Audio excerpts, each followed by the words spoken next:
As vossas palavras foram duras para mim, diz o Senhor. Mas vós dizeis: que temos falado contra ti? Vós dizeis: inútil é servir a Deus. Que nos aproveitou termos cuidado em guardar os seus mandamentos e em andar de luto, em jejum, com sobriedade diante de Deus todos esses anos? Esta é a pergunta que se instalou no coração de muita gente em volta da terra. Nós vivemos um momento em que há uma quantidade imensa de pessoas vinculadas ainda ao ambiente e à estrutura religiosa, mas carregando no coração uma frustração enorme e muita gente tomada de inveja. Inveja. Especialmente aqueles que, por uma questão de consciência, porque aprenderam, entenderam em algum momento da vida que o Evangelho era de certa forma, e mantiveram-se vinculados a essa consciência, muito mais do ponto de vista de terem transformado aquela compreensão numa espécie de moral comportamental para ser observada, do que num entendimento que lhes guarde o coração em paz. Portanto, eu estou falando de pessoas religiosas, mas que ouviram a coisa certa. Essa coisa certa, o Evangelho certo, não lhes entrou no entendimento e não lhes foi aproveitado pela fé para produzir nelas o fruto de vida que o Evangelho carrega. Ao contrário, transformou-se apenas em doutrina, em moral, em ética comportamental, em critério de condução externa da vida nas relações humanas e sociais. E essas pessoas que têm essa consciência de comportamento digno, limpo, sério, mas não têm isso plantado em si mesmos pela fé, ou seja, não é uma alegria, é uma obrigação, não é um privilégio, para elas é um dever, não é uma percepção, para elas é só um mandamento.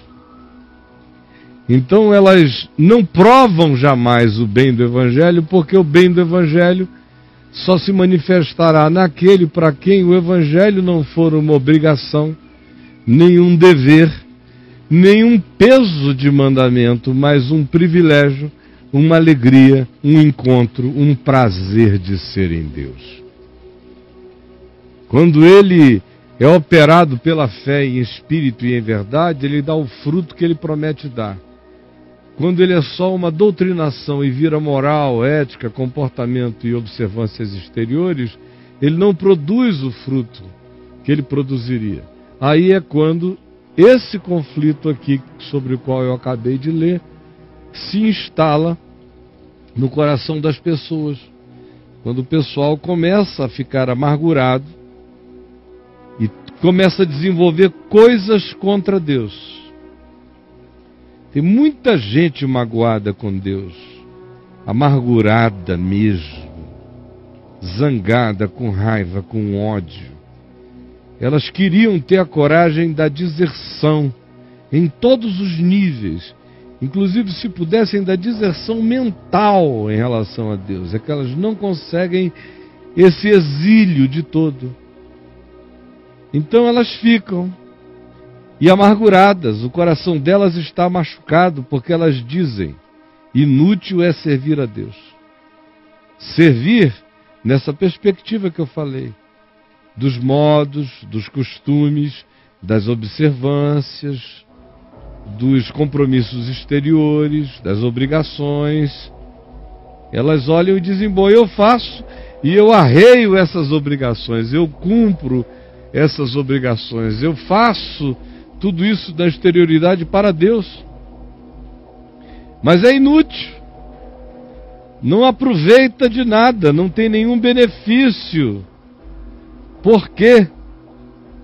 Aqueles que nós reputamos por felizes são justamente os que vivem de maneira arrogante, soberba. Os que cometem impiedade prosperam. Os que tentam a Deus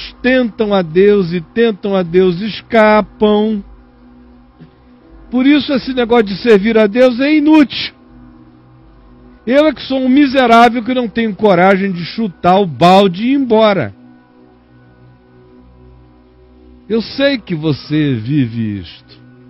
A maioria dos que estão aqui vivem isto.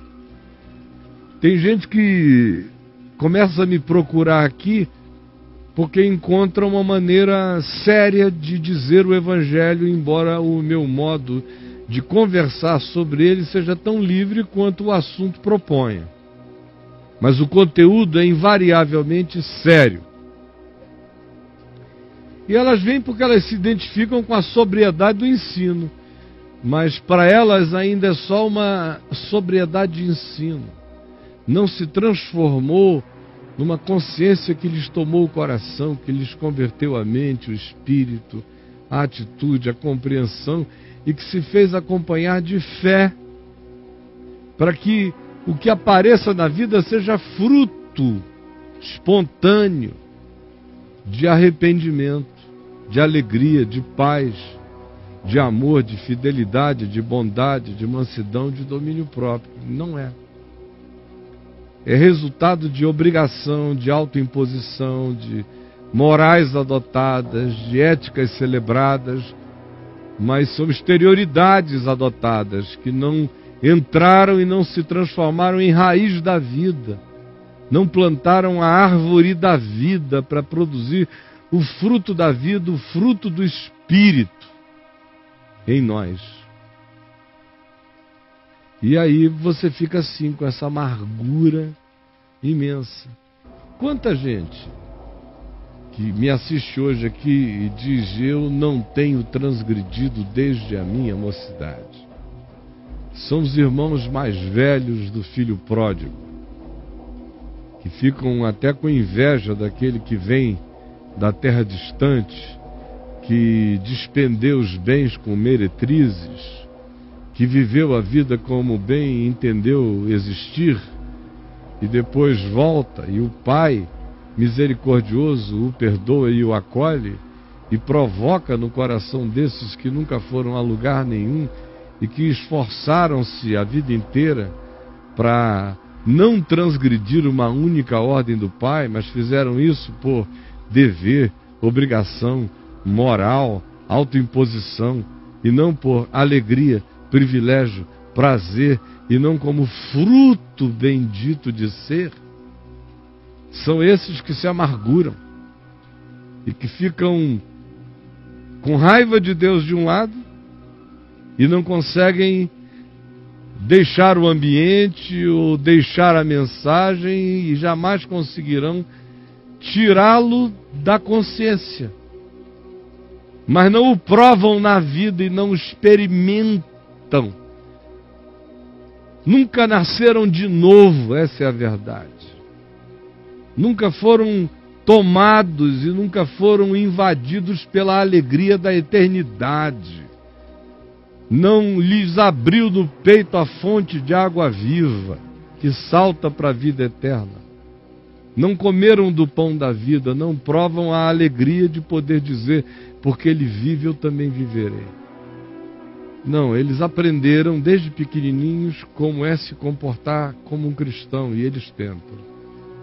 como é a moral, como é a ética, como é a expressão, e eles buscam. Mas como isso não é um privilégio, nunca dá fruto, nunca traz paz, nunca realiza a vida. Como isso não é uma alegria de ser, não é fruto do encontro, não tem nada a ver com o seu eterno namoro com Deus em Cristo, é uma obrigatoriedade religiosa, não produz o fruto da vida, não produz a vida abundante. Não produz o bom perfume de Cristo Jesus no coração. E aí você fica só com um pacotão comportamental. O evangelho transformado em pacote comportamental é pior do que a lei de Moisés. Porque faz você olhar para dentro também, aquele que olhar para uma mulher com intenção impura no coração já adulterou com ela. Na lei de Moisés, pelo menos o cara ficava com a impressão que só adulterava quando ia lá e pegava. Mas agora aqui no Evangelho a coisa já é trazida para dentro. E quando isso é trazido para dentro como obrigação moral, o cara está ferrado. Vai tropeçar nisso toda hora, vai viver amargurado. Do lado de fora ele não faz. Aí ele vê os que do lado de fora fazem tudo e qualquer coisa. Ganhando dinheiro, pegando as mulheres, se casando com os homens fartos, tendo oportunidades para lá e para cá, e o coração vai ficando com raiva de Deus, amargurado em relação à vida, e diz: é inútil servir a Deus. É inútil. Porque associaram também a vida com Deus a utilidades. Deus tem que ser útil a alguma coisa na nossa vida, como se ter me feito já não fosse o bastante. Ter me criado não fosse suficiente. Ter me dado inteligência não fosse bom. Ter me constituído capaz do pensamento e da autodeterminação não fosse a graça das graças. Não, ainda Deus tem que ser mais útil. É inútil servir a Deus, porque para eles é útil servir a Deus quando a gente serve a Deus e fica rico. Quando a gente serve a Deus e fica cheio da grana. Não é quando deixa de ser miserável, porque a promessa mínima do Evangelho é essa: eu fui moço e já agora sou velho, porém nunca vi o justo desamparado, nem a sua descendência mendigar o pão. O Evangelho realmente nos tira da miséria. Tira. Mas o Evangelho não necessariamente nos introduz no mundo de nenhuma riqueza material, nem de grandes sucessos materiais.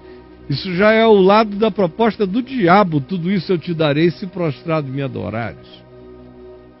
Proposta do Macedo, por exemplo, domingo agora na televisão, era essa. Mentirosão, enganador. Mas tem gente que, doutrinados assim, creram que Deus só é Deus se Deus me for útil para alguma coisa na terra. Deus tem que ser e se fazer acompanhar de mulher, de marido, de homem, de carro. Deus tem que se fazer acompanhar de muita saúde para mim. Deus tem que se fazer acompanhar de viagem. Deus tem que se fazer acompanhar de emprego, de muita rentabilidade. Porque tem gente que não bebe e está morrendo. E eu não bebo, não. Eu sou como aquela menininha daquela música ali: não tomo cerveja e não bebo vinho. E sou da igreja. E vai ficando cheio de inveja de quem bebe e está vivendo. E tem um monte de gente que não bebe e está morrendo. Aí o cara, como compara a vida assim, e Deus só é útil se me trouxer bônus para a existência, se me pagar dividendos.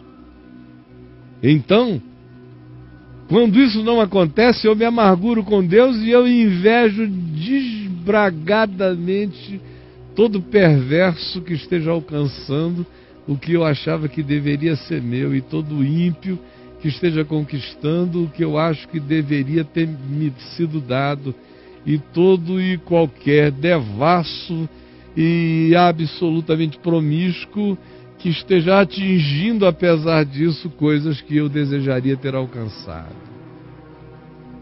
E aí o cara fica nesse estado, zangado, chateado, totalmente comprometido com as exterioridades das doutrinas feitas morais do Evangelho, e enquanto vive totalmente frustrado, oco, vazio, amargurado. A palavra do Evangelho é só um conjunto de bem-aventurados, quem é assim, quem vive assim, quem faz assim. E são bem-aventuranças que você não cumpre. E quando ele diz não julgueis para que não sejais julgados, e diz alguns nãos, são nãos que você transgride todo dia. Mas você adota isso como moral. E você diz, eu sou do Evangelho por causa disto, por causa dessas exterioridades. E o Evangelho como exterioridade é uma miséria insuportável.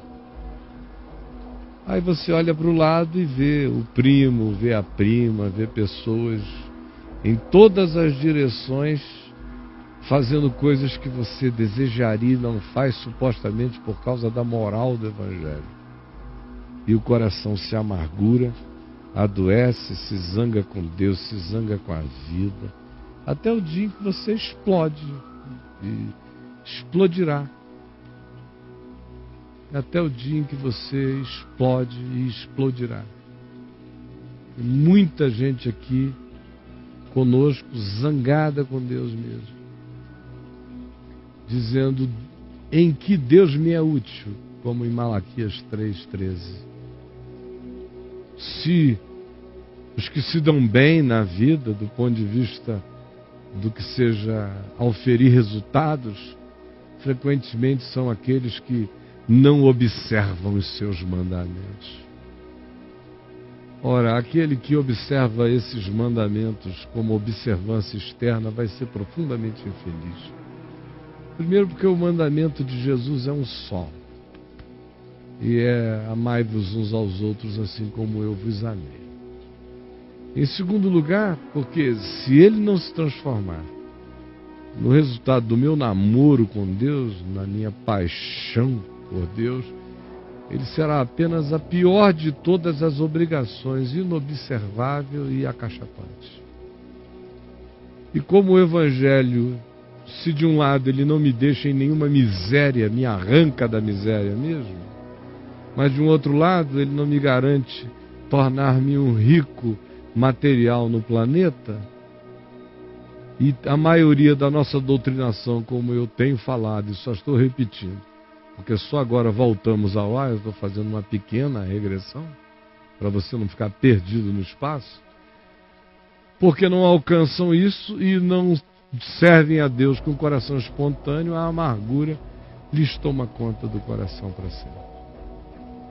E ficam nesse estado de inveja amargurada,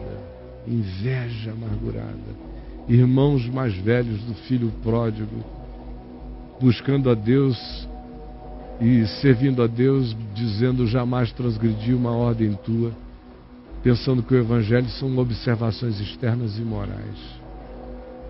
E o coração nunca tem o encontro do amor apaixonado, que é o que produz o fruto do arrependimento, o quebrantamento frutuoso e o que faz a vida ser uma celebração, que é o que prova que o Evangelho realiza o bem que promete.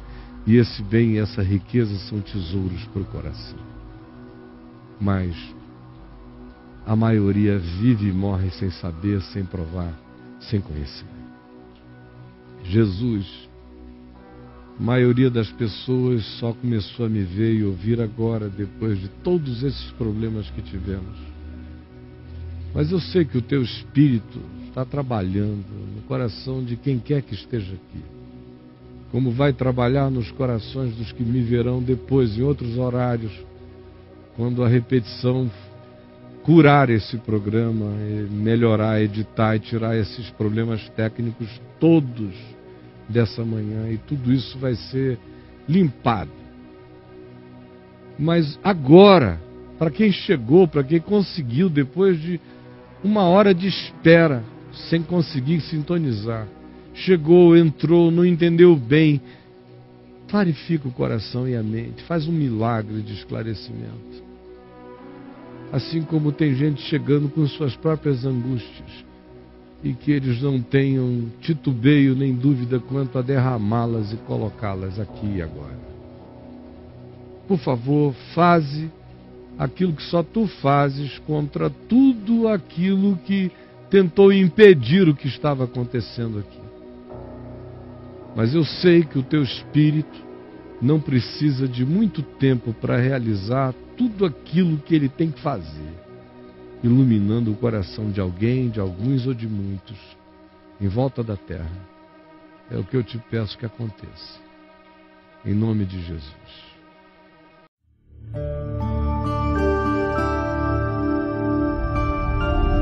VNV TV, o canal é você.